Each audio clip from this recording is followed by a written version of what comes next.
Hello, and welcome to the Love Your Work Life podcast. I'm your host, Elissa Shuck. Whether you're going for that next promotion, looking for a job, or making a career pivot, I'll teach you how to navigate it all so you can have the career you want.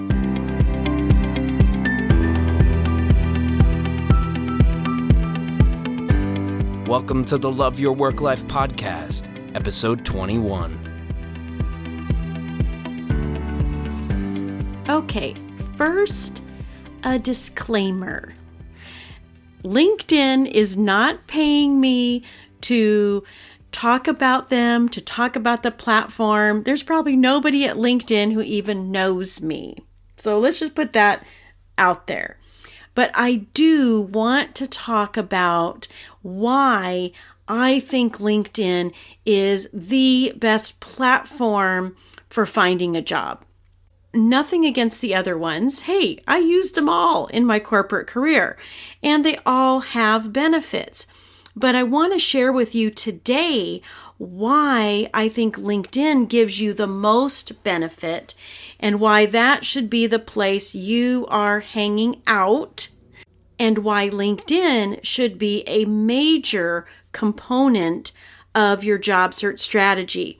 In the episode last week, I talked about the number 2 thing that can mess up your job search is not having the right strategy. So I'm going to talk to you today about leveraging LinkedIn in your strategy. First, some stats. There are 55 million companies on LinkedIn. At any given time, there are 14 million jobs posted on the platform.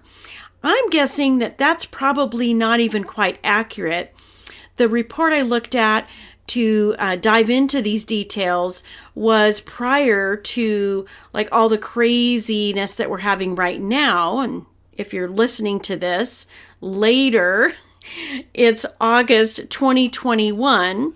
And if you lived through 2020 and 21, you know what I'm talking about in the circumstance that influenced the workforce. So there's a lot of jobs available right now. So 14 million might even be a little low. The other thing is 87% of recruiters use LinkedIn regularly to find candidates. And listen, I have a LinkedIn Learning certification on how to use the recruiter version of LinkedIn. So I've seen behind the scenes. I've seen behind the curtain, if you will, the kinds of filters and how LinkedIn creates a talent pool for a recruiter, how they bring people into their pipeline and associate LinkedIn profiles to their open job projects. And it's an incredible tool. So I want to share with you a few things. Number 1 is the ability for you to network. Networking can be an important component of your job search. It works really well when you have developed a network of people in your industry.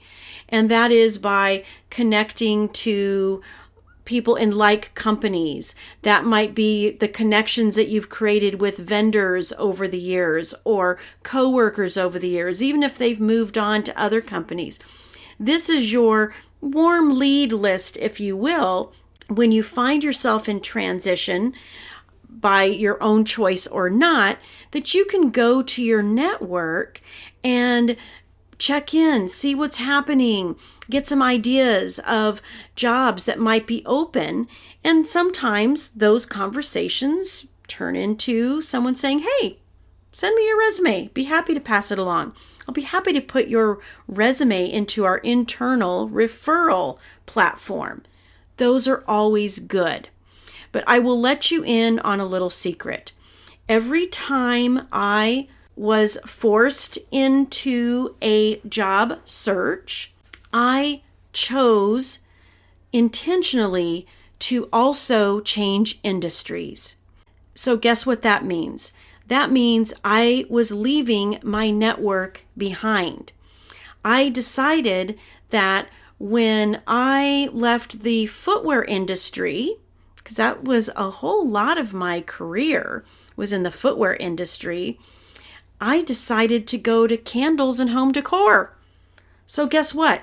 There was not going to be anybody in my footwear industry network, whether they were wholesale, retail, former colleagues, that was going to help me land a role in a completely new product category like I was seeking at that time.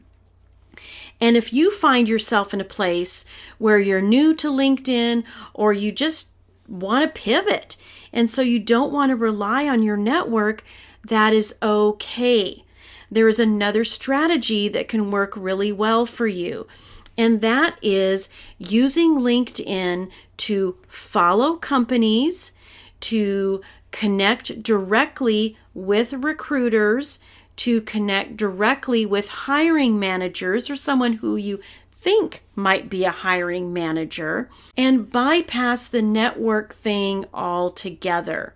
It's totally possible. And because you're on this great platform, you have access to these people. So first of all, you can go to your jobs post, or your jobs tab, I guess you will, on LinkedIn and look for jobs.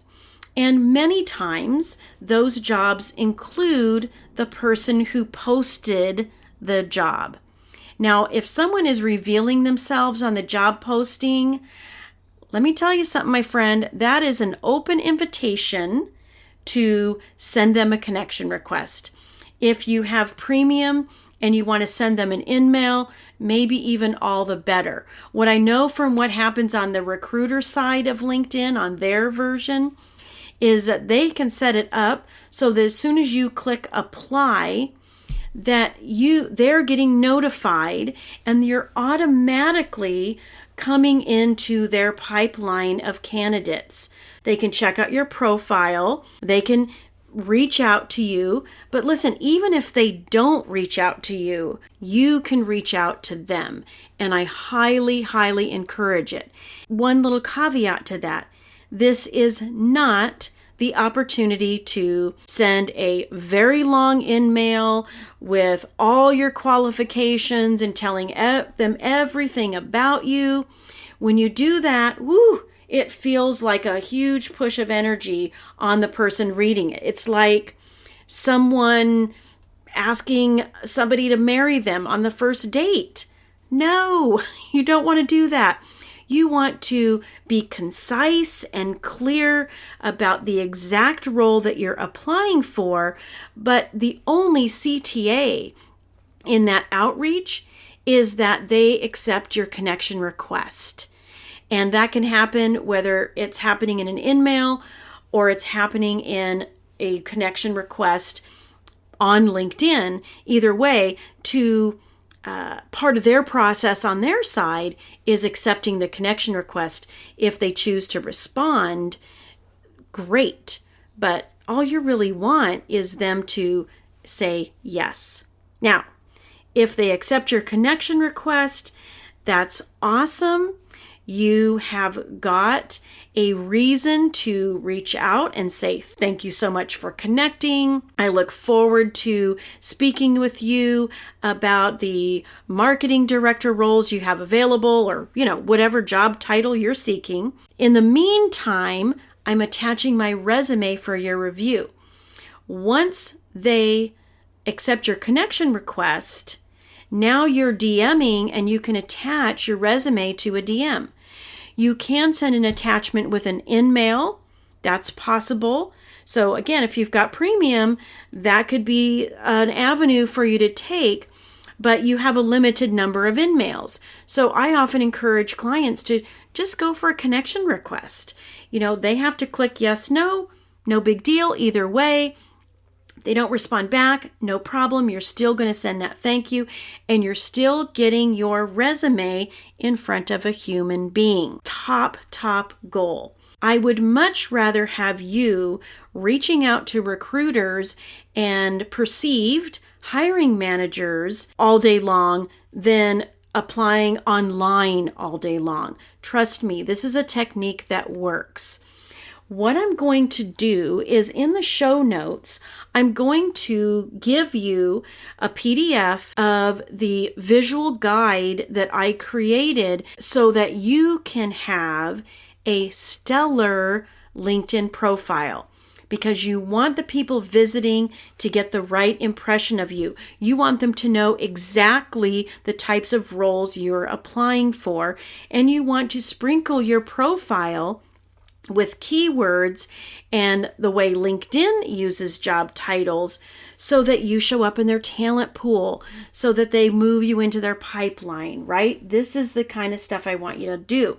Now, along with that, I will also include a separate detail PDF of how I would like you to build your About section. The About section is kind of like a professional bio, except that it's in first person instead of third person. Please do not write about yourself in third person in your About section. LinkedIn isn't that formal. You can talk about yourself and your likes and your skills and your accomplishments in your About section. So I'm going to give that to you as well. Listen, LinkedIn can be so powerful because you have the roles there that you can apply directly. You can keep your job search organized by saving roles into your saved section so that you can get to them easily. And you can use LinkedIn's powerful search capabilities to find people. And if you happen to be in a situation where you're not sure what you want from your next role, then LinkedIn search capabilities in terms of exploring and using a Boolean search method to find jobs that you already actually have the skills for, that is pretty darn amazing too. So look for the stuff in the show notes. I'm going to also include a link to my YouTube channel because I put demo videos on my YouTube channel to show you exactly how to navigate LinkedIn and take advantage of this amazing professional platform for connecting with people who can help you land an awesome job. You know what? I think I'll put my LinkedIn profile URL in the show notes too, so that if you and I aren't already connected, you can connect with me there, because I do share lots and lots of free resources all the time, and I give my followers sneak peeks of the new things I have coming out. Let's meet up on LinkedIn. Please take advantage of everything it has to offer to help you have a super effective job search. All right, thanks everybody. Hey, if you enjoy listening to this podcast, you have to come check out my Love Your Work Life programs on Teachable. You can choose from on-demand courses or personalized one-on-one coaching with me.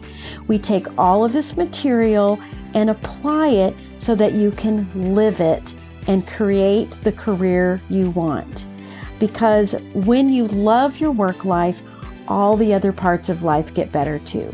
So go to Love Your Work Life Teachable as search terms, or love-your-work-life.teachable.com. I will see you there.